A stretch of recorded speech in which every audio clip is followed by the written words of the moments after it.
What up, Kinfolk Nation? It's your boy Screwface Capone in the house, and this is just a little follow-up to day one of E3. Well, technically day one of pre-E3. I'm trying to get this out quick as possible. I'm actually recording this at 2 a.m. I just got back from the club, and my intention is to have this up Sunday morning before the Xbox conference. So I just want to summarize some of the stuff that I looked at today, as well as pick up with some news items from this past week, because since I'm not doing a 5-bit news because of all the E3 stuff, I'm just going to summarize some of the more interesting news points from the week. So before we hop in, hit that subscribe button and click the bell icon. This is going to be a bit informative than my usual stuff, because I'm basically just throwing this together at the last minute. So like I said, hit that subscribe button, click the bell icon, and we'll hop right into it. First of all, there's a little bit of controversy about E3 streaming stuff. So if you sign up at the official E3 site, then you'll notice that there's a selection for content creators for those who want to stream, but there are only a limited amount of slots available. I couldn't apply because my channel didn't meet the I couldn't really apply to be an official co-streamer, because my channel obviously doesn't meet the requirements. If you read the requirements, then you know what it's about. You can still stream E3 like I'm doing, but you just have to be wary of copyright material. Basically, around 1,000 people applied for the program, and only like 100 were selected to be official co-streamers. So they're pretty much safe for any DMCA stuff. But one of the people who rejected is game journalist and host Geoff Keighley. So yeah, they basically sent out this. He's the former host of E3, but he departed last year, and he tweeted out an email that he got. Let's see. Basically warning people to stick to the terms of service, and warning about because there's copyright material, which is because it's kind of strange to even have copyright material on there in the first place, and regulating the amount of co-streams kind of harms them in the long run. Now, for Microsoft and Bethesda's show, which I'll be streaming later today,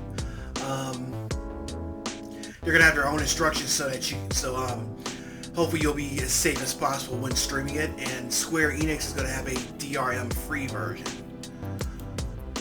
So this is kind of just weird and infuriating, just nonsensical on the part of the ESA, seeing as how the co-streamers can help get exposure.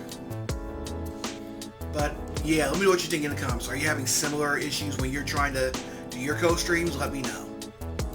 So next up, as part of its Geeks Week, Netflix announced some details on some upcoming video game-based TV shows that it has in the works. First of all, Resident Evil, the TV series, they announced its Wesker. Let's go to the browser. And as you can see, Wesker is going to be played by Lance Reddick, who you remember from The Wire, Fringe, John Wick. Just really cool. This really awesome actor, just a great actor. He'll be playing Wesker, and also the series will star Ella Balinska, Tamara Smart, Saina Agudong, Adeline Rudolph, and Paula Nunez. So they haven't announced who's going to be playing who exactly. So this is the live action series, and it's going to take place apparently in the past, before the T-virus outbreak, and then in a post-apocalyptic future, and it'll feature Wesker's children. As you remember, this is actually the first of 3 Resident Evil projects that are coming out later, that are on deck. The other being the CGI anime Infinite Darkness, which will also be on Netflix later this year, along with the movie reboot Resident Evil Welcome to Raccoon City. Also, Netflix also announced that Castlevania will be continuing. And let me bring it up. So, if you remember a while ago, Netflix said that they wanted to create spin-offs of Castlevania. So, they announced that they'll be having an all-new series. It'll be starring Richter Belmont, and it'll take place during the French Revolution. It'll also feature Maria Renard. So, so basically, many of you. So, if that's a name that sounds familiar to you, then if you're a Castlevania fan and you recognize the name Richter Belmont, he was the star of the game. He was the star of the game Dracula X Rondo of Blood, which was one of the fan favorite Castlevania titles. It originally released on the PC engine, but they released a version that was different from the NES. They eventually bought it over here for PSP years ago, and it's also part of that TG16 mini collection. And Maria Reynard, that's a secondary character that you can also unlock. And of course, Richter would also go on to play a key role in Symphony of the Night, and he'd be an unlockable character in several other Castlevania games. Also, it's interesting because in the games, Richter is actually Trevor's descendant, but here he's going to be his direct son. So we'll see how that plays out. I know Warren Ellis probably won't be involved with the series because of the whole Me Too allegations, but if they keep the same animation quality and story quality, then this will be another winner for video games based. TV shows based on video games and the Castlevania series. And who knows? Maybe they'll even convince Konami to make a new game. And speaking of which, images from the upcoming Halo Showtime series. I'm gonna bring it up real quick. Images from the upcoming Showtime series on Halo recently leaked online. So it was published to a Reddit, and it doesn't look like this is a very good quality of image. Click to see spoiler. Okay, here are the actual images. Oh, never mind then. See, I can see like the architecture, the aliens, and Master Chief. So, as you know, the series will be starring Pablo Schreiber, and I know I mispronounced that name. Pablo Schreiber is Master Chief. So, and if it's anything like the games, we're not going to see a whole lot of his face. But it's pretty cool to know that this show is still in the works. And it looks like I have to get a subscription to Showtime in order to be able to watch it. It's been in development hell for a long time. I know they announced it like at least a decade ago. But looks like it's still in progress. And we might even see something about it during the Microsoft conference later today. Back to Netflix for a second, and while I try to stay away from Ubisoft related stuff, anyway, Castlevania producer Adi Shankar announced that there's going to be a Far Cry anime series coming to Netflix. It's actually called Captain Laserhawk, and it's based on the game Blood Dragon, which came out in 2013. So yeah, Captain Laserhawk, a Blood Dragon remix, an adaptation of the best-selling Ubisoft game. So, breaking news, Ubisoft allowed me to create a new universe for them to access a Blood Dragon remix of all Ubisoft properties. Think Captain and the Game Masters, but good. Or the bootleg universe short films without copyright infringement. So let's see, thank you Hugo, Helene, Gerald, and Claire for allowing this Elseworlds-inspired craziness to happen. Thank you Netflix for seeing potential in a cyberpunk dystopia set in 1992. After Castlevania, I felt it was time to take a big unexpected pivot. Bootleg universe pivot. The animation is being done by Bobby Pills. We blended a plethora of art styles to deliver a visual, distinct acid trip. Mehdi Lafad is our series director. Artist Balak is the creative director of Bobby Pills and overseeing this production. So hey, looks pretty nice. So apparently this is going to involve like additional Ubisoft properties. And it also says that Netflix is working on a Splinter Cell anime series as well. So if you like video games, Netflix has a lot of stuff on the way. So I can see this Blood Dragon stuff featuring characters from Far Cry, maybe the Rainbow Six games, maybe even characters from Beyond Good and Evil, who knows, or maybe even Rayman. I mean, and it looks like it's going to be a pretty loose adaptation of the Blood Dragon video game rather than a direct adaptation. So, of course, Adi Shankar was the producer behind Castlevania. So that series was awesome. So hopefully this will be just as awesome.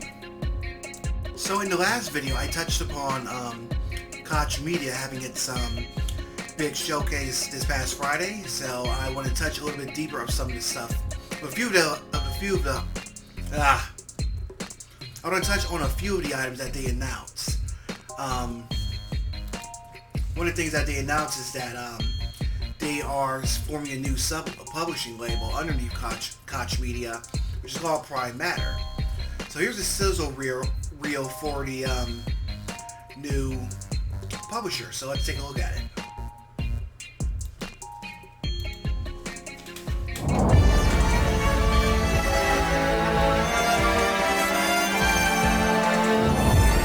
Sometimes I ask myself what it all means.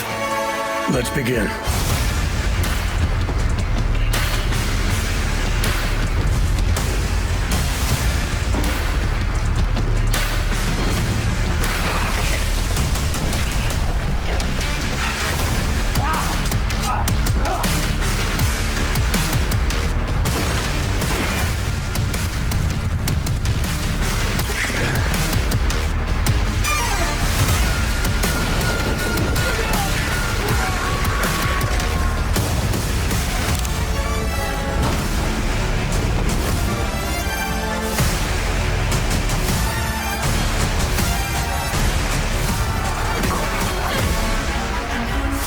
Is that who you are?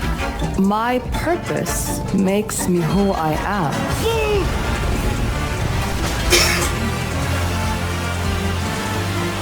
I finally have the feeling we're doing something worthwhile. Being relied on to succeed where others would fail.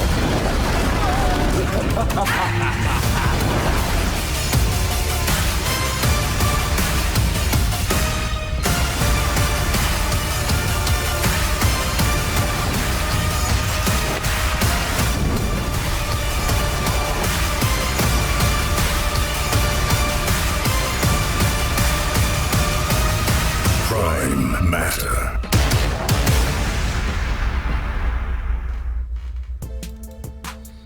So there it is. As you can see, Koch is obviously looking to step its game up a little bit while still performing that like mid-tier experience.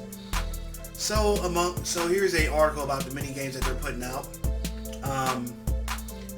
Of course, you saw Kingdom Come Deliverance, the medieval role-playing game from 2018, and it's going to be getting a Nintendo Switch port. And I think that's going to be the first game that's going to be released under the new label. There's a sci-fi first-person shooter called Final Form, Dahlman. I might do some trailer takedowns on a few of these things. There's King's Bounty 2. That's one of the games I've had my eye on. It's coming out the 24th of August. Oh no, actually this is going to be the first game released by Prime Matter. Scars Above, which is like a horror game. Encased, a sci-fi RPG. Echoes of the End. And they also announced a new Crossfire game, which apparently this article didn't mention.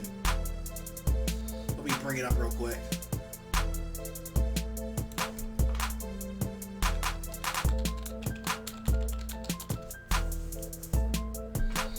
So yeah, Crossfire Legion.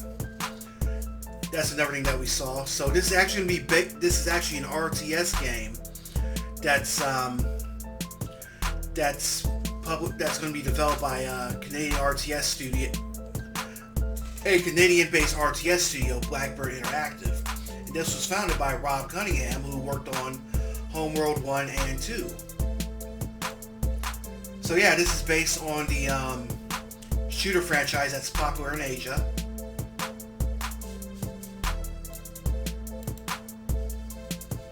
So, and as you know, they're also working on Crossfire X, which is going to be a console, which is going to be the franchise's North American console debut.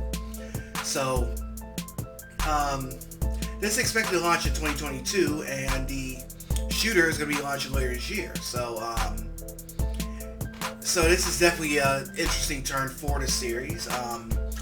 If this is a good game and the shooter is successful, then Crossfire could have a whole new set of fans in the United States. So that's some pretty cool stuff. Also, another one I want to touch on: Gungrave Gore. So this is Gungrave, which is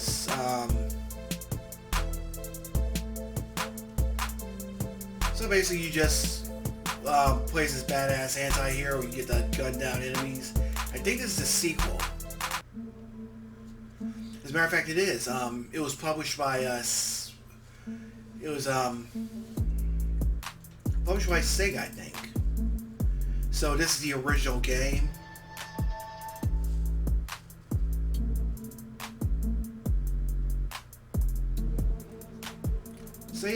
So yeah, this game. So if you like obscure games, this is going to get a sequel.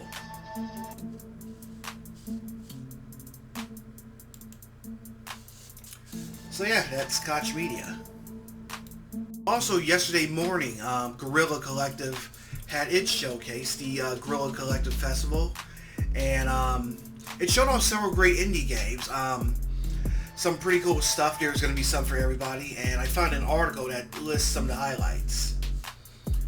There's Bullets Per Minute, which is coming to Xbox and PlayStation. It's already out on PC, so it's basically a rhythmic shooter game. It's a roguelike, and it's kind of reminiscent of Quake. So I think it's like a fusion of Quake, roguelike, and I don't know, Crypto the Necro Dancer. And then there's Fire Girl Hack and Splash Rescue. That's another game that caught my attention. You basically save people from fire, and you can even upgrade your fire station. You got White Shadows and Severed Steel. You can already play the demo, and it's got some pretty cool wall jumping and shooting mechanics. So if you like stuff like Ghostwire and Super Hot, then this will appeal to you. There's No Longer Home, a point-and-click adventure about graduating from college and having to abandon and finding your place in the world. So if you're into that. Loot River, here's something I've seen before. I'll post a link to this in the description. There's some updates for Among Us. And there's like other stuff. This article doesn't mention Origami 2, which is going to be like a ninja stealth game. It kind of gave off vibes similar to Tenchu. We'll pull that up real quick.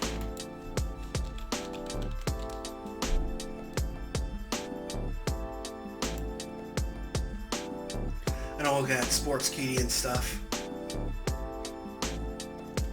But you can watch this gameplay sneak peek. It's they basically had the community manager go through it and explain like these different mechanics. So if you watch the video, and I'll post a link to that in the description as well. If you watch the video, that definitely gave off Tenchu vibes. So yeah, and also it followed it up with the Wholesome Direct. So it showed off like 75 games that are pretty much chill stuff. I'll have you can find a recap video online, and also I'll have my reaction video available on YouTube in a day or two. Basically, if you like games like Harvest Moon, Harvest Moon 2, but Stardew Valley, My Time at Portia, and other cool, chilled, laid-back games that are like bright, happy, this will be something you want to check out. So the Volvo Digital had another memorable conference. It basically like had a big skit where they talked about Max Pass, basically poking fun at game subscription services and stuff. they even managed to parody stuff like NFT. So it was like a half hour long. So definitely check it out if you get the chance to. I think it's a little over a half hour long. I didn't see all of it, but a few of the things they announced game-wise was they showed off footage from Shadow Warrior 3, and let me bring this up.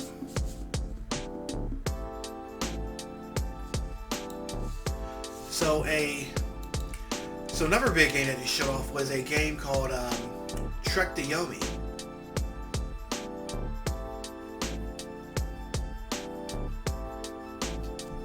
It's not coming up. Let me see if I can find another one. So here's a trailer to it.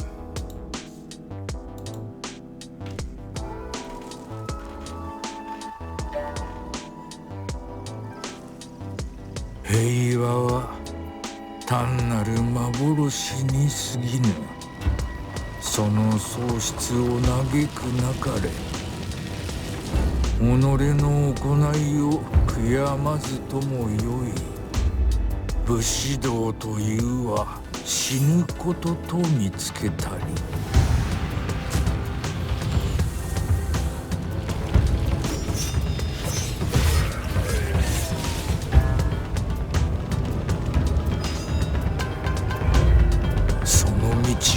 守るべし己の命が尽き果てたその先まで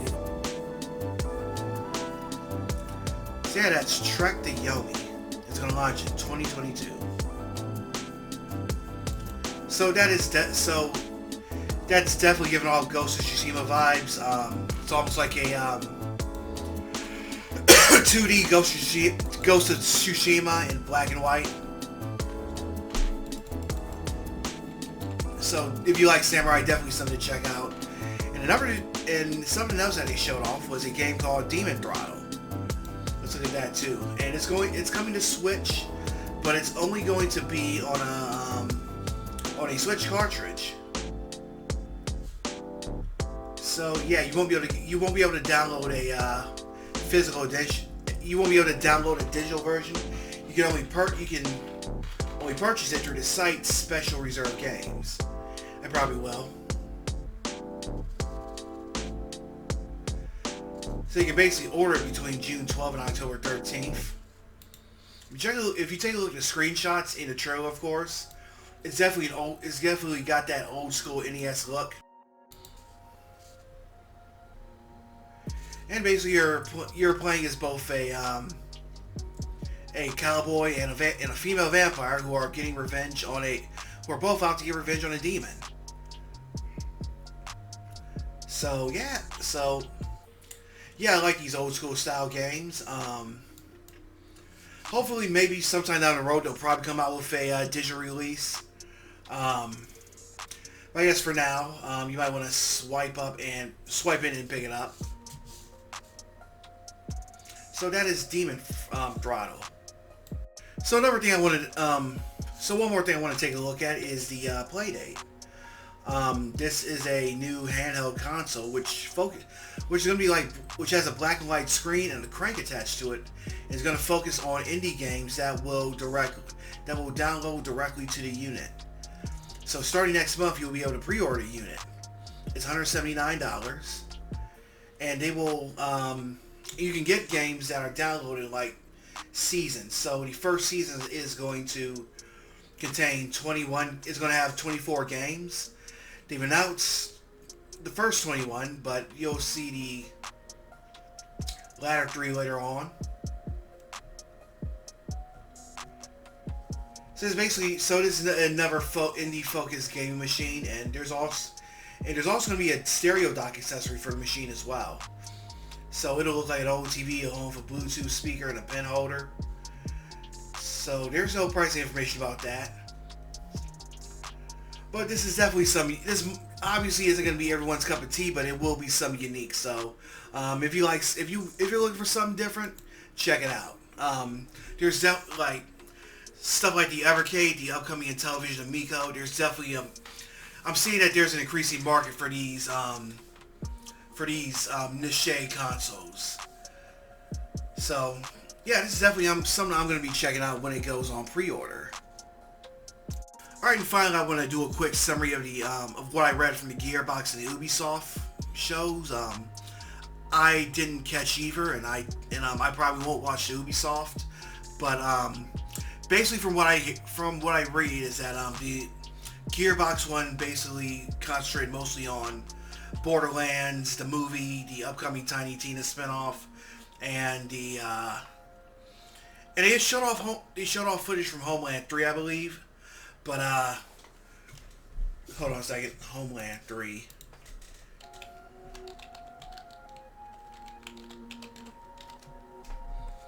So yeah, they basically showed off footage from Homeworld 3. That's what I meant to say. Homeworld 3. But the general consensus is why did they even bother having it? Also, Ubisoft had its conference. I don't much care for that, but they showed off more gameplay for Far Cry 6, updates for Rainbow Six Siege, Brawlhalla, and their other live in Assassin's Creed Valhalla. So they did show off. They did announce that they're working on an Avatar game that's coming out for, I guess, next year or so. But other than that, I really didn't catch a whole lot of it. Maybe I'll watch it later on and summarize it. But there wasn't any Splinter Cell game anyway, so really, and that's the main thing everybody's been looking at, including me. So hey, forget about it. But anyway, that's it. So that's all for Ubisoft and Gearbox. So again, thanks for joining me. I know I rambled a little bit. I basically put this together at the last minute because I wanted to have a little summary issue and pick up some of the stuff that I would do if I were to do the 5-bit news this week. And like I said, I'm actually I started recording this at 2 a.m. So I'll be in. So by the time you're watching this, it'll be Sunday morning, and I'm probably gonna put it together and code it, then post it online, and probably crash out real quick.